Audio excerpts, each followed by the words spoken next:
اگر کسی کو جاننا چاہے کوئی سندور کا بیک گراؤنڈ کیا ہے تو وہ بھی پیش کر دیتا ہوں.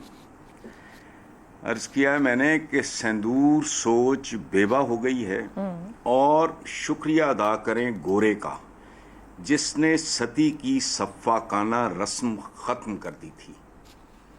ستی یہ تھی کہ شوہر مر گیا تو بیوہ کو ساتھ جلا دو. جی سو اس کا گورے کا شکریہ ادا کریں، ورنہ اس سندور سوچ کے بیوہ ہونے کے نتیجے میں اس بیوہ کو بھی مرحوم پتی کے ساتھ زندہ جلا دیا جاتا. پتی آپ سمجھ گئی ہوں گی کون جی کس کو کہہ رہا ہوں میں. جی بس بس ٹھیک ہے شہزاد صاحب. سوچ بدل گئی ہے، پورے خطے کی سوچ بدل گئی ہے، پوری دنیا کی سوچ پاکستان کے بارے میں تبدیل ہوئی ہے، اس میں کوئی شک نہیں. درست. شہزاد صاحب پاکستان کی کامیابی نے ثابت کر دیا، یا یہ کہوں کہ جو آپریشن ہم نے لانچ کیا بنیان مرصوص وہ گیم چینجر ثابت ہوا ہے پاکستان کے لیے، خطے کے لیے، اور ہماری طرف ہر ایک دیکھنے والے کے لیے بھی. جو طاقت کا توازن وہ نہیں رہ گیا جو 5 مئی تک تھا جنوبی ایشیا میں. ایف پاک کی ٹرم متروک ہو گئی، اب انڈو پاک ٹرم کی گونج ہے. وہ بھارت کی جو ایفرٹس تھی 2 دہائی سے وہ سب خاک میں مل گئیں. کیا کہیں گے؟ بے شک بے شک. سب سے پہلے تو جو چینج ہوا ہے وہ بھارت کی اپنی سوچ میں تبدیلی آئی ہے. وہ جس طریقے سے اس زوم کو پال بیٹھا تھا اپنے اندر کہ شاید اب وہ اس خطے کی واحد طاقت ہے، واحد قوت ہے، ایک ہیجیمون ہے جس کا ہر ایک کے اوپر اثر ہے اور وہ کنٹرول کر سکتا ہے.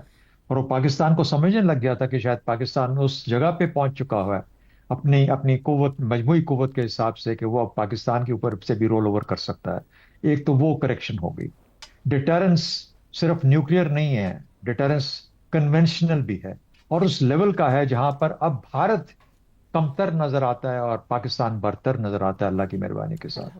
یہ بھی ایک اس کا ایک ایفیکٹ، ایک اثر آیا ہے ہمارے اوپر.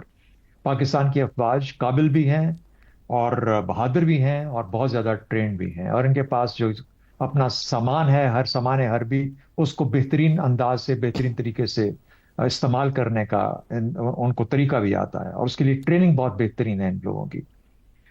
پاکستان دوسرا آئسولیٹڈ نہیں ہے. اب جو دہشت گردی کا الزام لگا کے پاکستان کو پہلے کٹہرے میں کھڑا کیا جاتا تھا بھارت کی طرف سے، اور پھر دنیا اس کے ساتھ کچھ نہ کچھ بات ملا لیتی تھی اور مان لیتی تھی اس کی بات. اب وہ بھارت نہیں رہا. اب یہ بھارت کینیڈا میں بھی ایکسپوز ہو چکا ہے، امریکہ میں بھی ایکسپوز ہو چکا ہے، برطانیہ میں بھی ہو چکا ہے، اور پاکستان میں بھی ہو چکا ہے. ایک چیز میں یاد کرانا چاہوں گا جس کی بنیاد پہ یہ اسرائیل بننے کی کوشش کر رہا تھا اس خطے کی. کوئی 2000 کی جو پہلا دہائی تھی، تو 2003 4 5 کے اندر جب عراق پہ حملہ ہوا تو امریکیوں نے ایک ٹرم نکالی، رسپانسبلٹی ٹو پروٹیکٹ. یعنی وہ اگر حملے کا جواز ڈھونڈتے تھے کسی دوسرے ملک پہ تو کہتے تھے رسپانسبلٹی ٹو پروٹیکٹ، ہم وہاں کے لوگوں کو جو کہ ہمارے ساتھی ہیں ان کو بچانے کے لیے ہم حملہ کریں گے. یہ ان کا ایک ایروگیٹڈ جسے کہتے ہیں کہ انہوں نے خود اپنے اختیار میں یہ لے لیا اس چیز کو، یہ اس اصول کو. اسی کو اسرائیل لے کے چلتا رہا ابھی تک، اور ابھی تک چل رہا ہے. بھارت نے اسی کا ایک اور تجربہ کرنے کی کوشش کی، بھول گیا کہ رسپانسبلٹی ٹو پروٹیکٹ کے ساتھ ایک رسپانسبلٹی ٹو ڈیفینڈ بھی ہوتا ہے. اور وہ جو رسپانسبلٹی ٹو ڈیفینڈ ہے اس کی پھر کوئی حدود نہیں ہے پاکستان جیسی ریاست کے آگے. 25 کروڑ عوام کی ریاست چھوٹی ریاست نہیں ہوتی. پاکستان کی ملٹری طاقت جس درجے پہ زیادہ مرضی اس وقت بیٹھی ہو، اس کی مجموعی قوت ایسی ہے کہ اس کا اثر ہم سب کو نظر آتا ہے. 2 چیزیں پازیٹیو جو آپ نے کہا کہ اس کو استعمال کر کے ہم آگے کیسے نکل سکتے ہیں. پہلی بات، لیسنز ٹو لرن.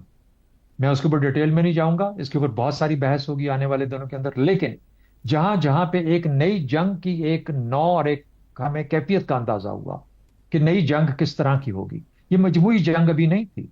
جب اس کو خدا نہ خواستہ اگر کسی کو سب کو مجموعی طور پر ملا دیا جائے، یہ سب کچھ ہوا جو 4 دنوں کے اندر ہوا اور ایک ہی وقت میں کر دیا جائے، تو آپ اندازہ لگائیے کمپلیکسٹی اس جنگ کی کتنی زیادہ بڑھ جائے. اس جنگ کو مینج کرنا، اس کو کنٹرول کرنا، اس کو چلانا آگے پھر ایک بہت بڑی ذمہ داری ہوگی جو بھی اس وقت کے لیڈران ہوں گے.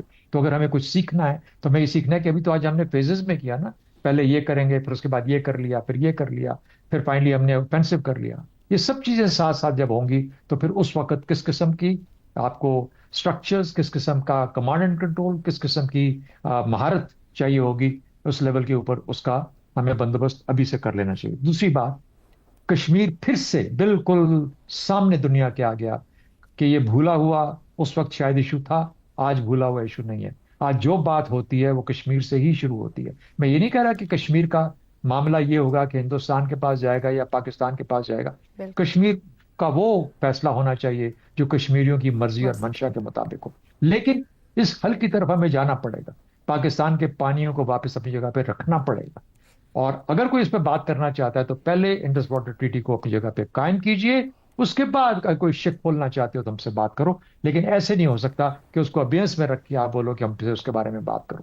یہ تو کچھ ہوتی ہے نا منیمم ریکوائرمنٹ، بالکل پہلی ریکوائرمنٹ پری کنڈیشن ہونی چاہیے before we go to any discussion اور میٹنگ اور ٹاک۔ درست اور اب اس کو سلسلے کو آگے لے کے چلنا ہے، ٹھیک ہو رک نہیں جانا کہ ڈی جی ایم او کی میٹنگ ہوگی، بات ہوگی، یہ نہیں، اس کو آگے اس کی شکل ابھرنی چاہیے کہ جو ڈائلاگ کا سٹرکچر ہوگا وہ کیا ہوگا، کون ذمہ دار ہوگا، کس طریقے سے۔ ہم نے نہیں کرنا، امریکہ کو ساتھ شامل کرنا پڑے گا۔ سفارتی ہماری جو ایفرٹ ہے وہ میں کہتا ہوں ملٹی پلائڈ بائی 10 ہونی چاہیے ان حالات کے اندر۔ ٹھیک ہو شہزاد صاحب، ایک چھوٹی سی بات، آپ نے کشمیر کی بات کی، ہم نے گزشتہ روز کی ٹرانسمیشن میں بار بار کہ کشمیر فلیش پوائنٹ بن گیا، انٹرنیشنلائز ہو گیا ہے۔ اس پہ بہت سی رائے بھی آ رہی ہیں، بہت سے لوگ یہ کہتے ہیں کہ امریکی صدر ٹرمپ مسئلے کو جانتے ہیں نہ معاملے کو جانتے، انہوں نے بس کہہ دیا۔ گزشتہ روز بھی تھوڑی اس پر بات ہوئی، مگر وہ مستقل پاکستان اور بھارت پر بات کر رہے ہیں گزشتہ 3 دن سے۔ انہوں نے ہفتے کے روز بھی بات کی، اتوار کو بھی کی، آج پیر کے روز بھی بات کر رہے ہیں۔ آپ سمجھتے ہیں کہ واقعی سنجیدگی دکھا رہے ہیں جو وہ اس کو آگے بڑھا پائیں گے، یا just for the sake of کے سوال پوچھا گیا اور جواب دے رہے ہیں؟ آپ کیا سمجھ رہے ہیں؟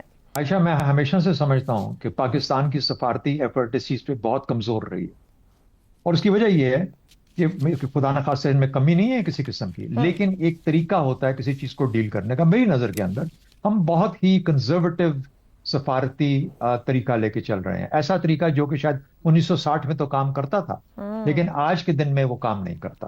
اس کے لیے دفتروں میں بیٹھ کے اور ریزولوشنز کو پڑھ کے یا ریزولوشن کے اوپر اعلامیے لکھ کے آپ کام نہیں کر سکتے۔ اب آپ کو اٹھ کے چلنا ہے، دفتر سے باہر نکلنا ہے، جا کے ملاقاتیں کرنی ہیں، امپریس کرنا ہے، انفلوئنس کرنا ہے، اور اس سے فیصلے لینے ہیں جن کے ساتھ آپ کی۔ تو اگر آپ کو ایک موقع مل رہا ہے پریزیڈنٹ ٹرمپ جیسی شخصیت کے اندر، چاہے وہ جیسے بھی بات کر رہا ہے، میرا خیال ہے کہ وہ آہستہ آہستہ جب آگے جائے گا تو اس کی اپنی ایڈمنسٹریشن کے اندر لوگ اس کو غالباً سلو کر دیں گے، روک لیں گے، اچھا لمبی ہو جائے گی بات کہ ٹھیک ہے آگے چل کے دیکھیں گے، لیکن وہ ایک میکسیمم ڈسپوزیشن ہو سکتی ہے ہماری۔